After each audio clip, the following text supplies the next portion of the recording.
पिंपळनेर प्रतिनिधी. पिंपळनेर नगर परिषदेने घेतला मोकळा श्वास. नगर परिषदेसमोरील अनधिकृत अतिक्रमण नगर परिषदेने काढली. पिंपळनेर नगर परिषदेसमोर अनधिकृत व्यावसायिक गाळे अनेक वर्षांपासून सुरू होते.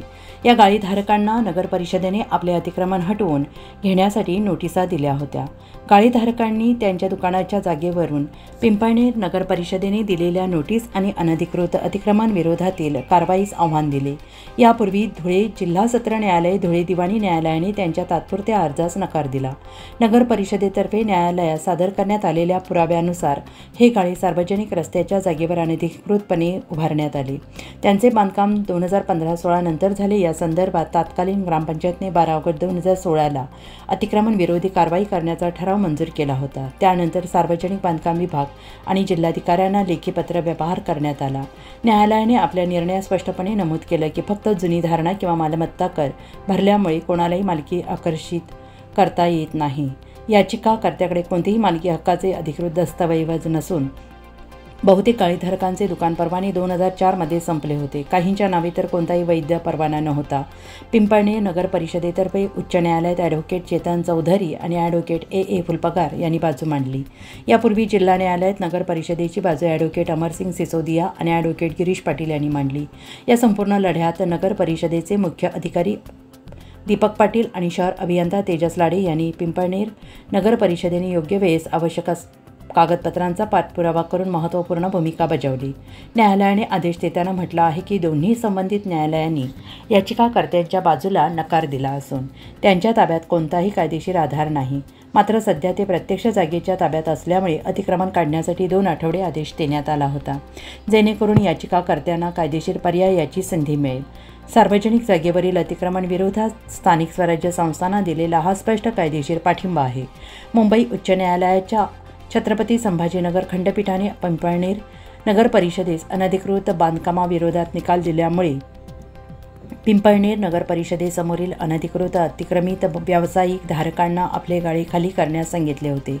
त्यानुसार आज दिनांक 25 जून रोजी रात्री अतिक्रमित गाळीधारकांनी आपले अतिक्रमण स्वतःहून काढून घेतले. त्यामुळे अनेक वर्षांपासून नगरपंचायतीचा आणि आत्ताच्या नगर परिषदेचा अतिक्रमणामुळे श्वास गुदमरत होता. हे अतिक्रमण निघाल्यामुळे नगर परिषदेने आता मोकळा श्वास घेतला आहे.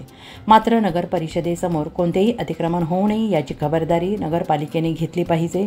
या अनधिकृत गाळ्यांमुळे मोटारसायकल अथवा इतर वाहन चालक बेशिस्तपणे नगर परिषदेसमोर रस्त्यावर लावत होते. त्यामुळे आता ह्या चौफुलीवर ट्रॅफिक जाम होत होती. त्यामुळे आता रस्त्यावर अतिक्रमण होणार नाही याची खबरदारी नगरपालिकेने घ्यावी.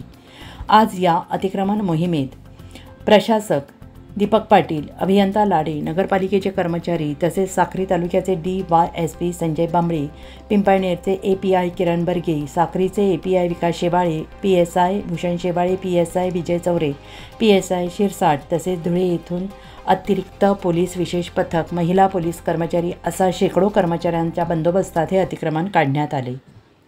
सुभाष जगताप, पिंपळनेर यांचा रिपोर्ट.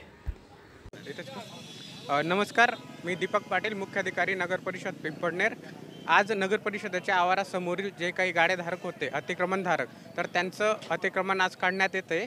त्यांना कायदेशीर पद्धतीने मार्च 2024मध्ये नोटिसेस देण्यात आल्या होत्या आणि त्या नोटिसेस विरोधात ते न्यायालयात गेले होते.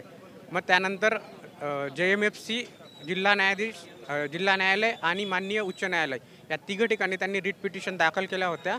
माननीय उच्च न्यायालयाने सुद्धा नगर परिषदेच्या बाजूनेच निकाल दिला आणि अतिक्रमणधारकांना 15 दिवसाची शेवटची नोटीस देण्यात आली होती. ती 15 दिवसाची मुदत संपल्यानंतर कायदेशीररित्या नगर परिषदेमार्फत कारवाई करण्यात आलेली आहे. धन्यवाद. मी DYSP संजय बांबळे, साक्री विभाग.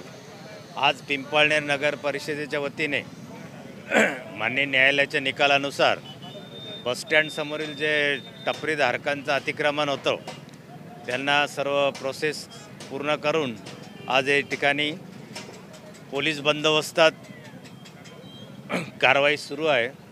सदरची निष्कासन कारवाई दरम्यान 7 अधिकारी आणि 35 पोलीस अंमलदार सकाळपासून हजर आहे आणि सदरची कारवाई आपले नगर परिषदचे CO साहेब, पाटील साहेब यांच्या मार्गदर्शनाखाली सुरळीत आणि शांततेत सुरू आहे. यापुढे नागरिकांनी पोलिसांना तसेच नगर परिषदेला सहकार्य करावं आणि भविष्यात अशा प्रकारचं अतिक्रमण होणार नाही याची दक्षता घ्यावी. जय हिंद, जय महाराष्ट्र.